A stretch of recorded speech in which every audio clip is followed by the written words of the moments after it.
Hey there guys, and welcome back. Thanks so much for clicking on this video and joining me as we talk some more movie news.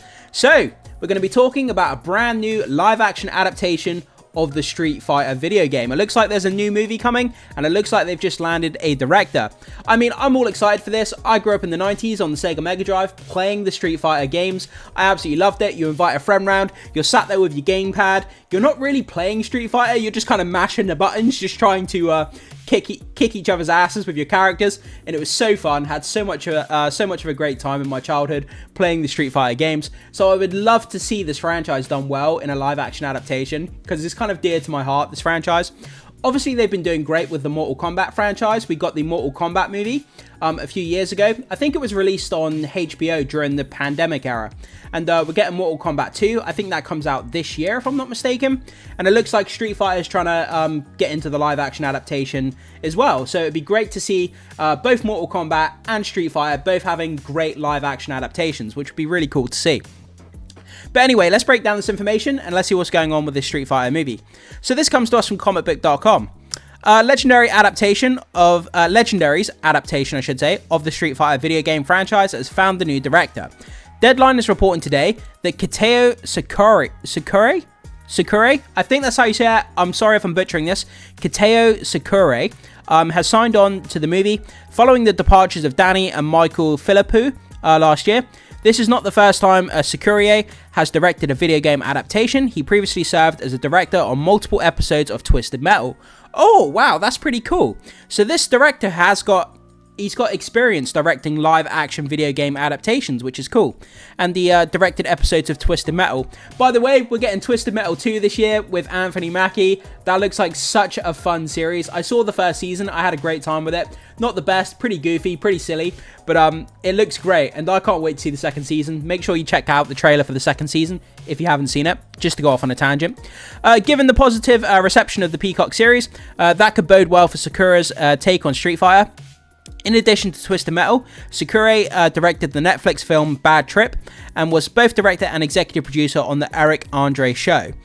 Legendary's Street Fighter will be a third attempt by Hollywood at adapting the Capcom fighting game franchise.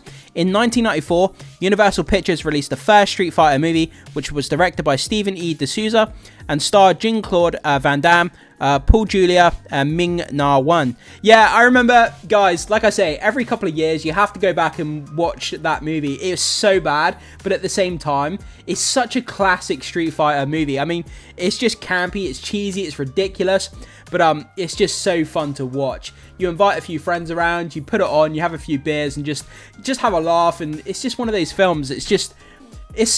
I don't know, it's like, it's very chill and relaxed to watch because you know it's ridiculous. The film knows it's ridiculous, so everybody has a good time. The movie was a critical flop, but gained a greater appreciation in recent years. More than 3 decades after its theatrical release, Street Fighter continues to generate tens of millions of yen each year, according to Capcom. In 2009, a second attempt at Street Fighter was released in theaters, titled Street Fighter: The Legend of Chun-Li.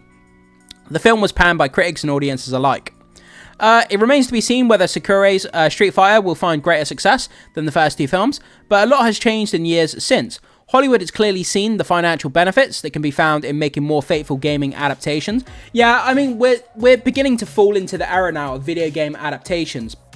I mean, just look how well, like, the Sonic franchise is doing and other video game adaptations. They're coming to the forefront now.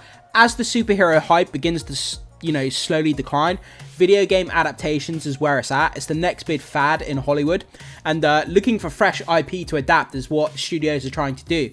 And Street Fighter is definitely right up there. It's a recognizable IP. Millions of people have played it. It could be turned into a live action franchise. Like I keep saying, they've done it with Mortal Kombat. That first movie was quite well received. People enjoyed Mortal Kombat, the first live action movie, and they could replicate that success here with Street Fighter. In addition to the huge success stories, like the Super Mario Bros. Movie, which made ridiculous amounts, Sonic the Hedgehog, there's also been Legendary's own Pokemon Detective Pikachu. When are we getting Detective Pikachu 2? I need that movie, give me it right now. I've been waiting such a long time for that movie, the sequel to Detective Pikachu. All of those movies have been hugely successful commercially, while feeling faithful to the games that inspired them. I'm surprised they haven't mentioned Mortal Kombat at the moment. At this time, details about the new Street Fighter movie are very slim, but fans are no doubt curious to see how the director will approach the source material. The video game series started life in 1987, but it wasn't until 1991 Street Fighter 2 that it truly became a global phenomenon.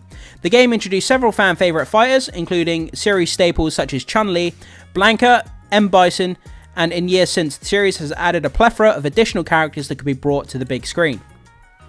Now that Street Fighter has a director again, hopefully the film can get back on track. At this time, the movie does not have a release date, but reports last year suggested Legendary is targeting the first half of 2026. Those reports came after the previous directors left the picture, which seemed optimistic at the time and seems far less realistic now, given how long it took to announce Sakurai's involvement. Hopefully a director will be given an ample time to bring the vision of Street Fighter to the big screen. So yeah, it looks like realistically, if this movie goes into production soon, we're probably going to get it in 2027. So I think we've got at least a couple of years to wait until this movie comes out. But in the meantime, we're getting Mortal Kombat, so you're not going to have, you're not going to be short of any martial arts live action movies in the near future. But guys, I'm excited for this. Grew up in the 90s playing this on Sega Mega Drive. Same that I did with Sonic. You know, I grew up in the 90s playing the Sonic games on Sega Mega Drive, and now that's got a really healthy live action franchise behind Sonic, which is really dear to my heart. And it makes me so happy to see Sonic doing so well and so many fans embracing Sonic and the live action adaptation of that franchise. And I want the same for Street Fighter as well. I want this to do great. I want to have great characters, something that people can really get behind and people can enjoy it. Bring new generation of fans to the Street Fighter franchise. It would be great to see, and I really hope that it lands the first movie and that it has a healthy franchise, much like Sonic. But guys, jump into the comment section, let me know what you think about this. Are you excited for a Street Fighter movie? I definitely am. I can't wait to see what they do with it. I hope they do it justice. And I would love to know your thoughts, opinions, and feedback, so leave it down below in the comment section. As always, thank you so much for being here. Make sure you hit the like button before you leave. Consider becoming a subscriber of the channel if you haven't done that already. It goes a long way to supporting my content, so I always appreciate that. And as always, I will see you in the next video.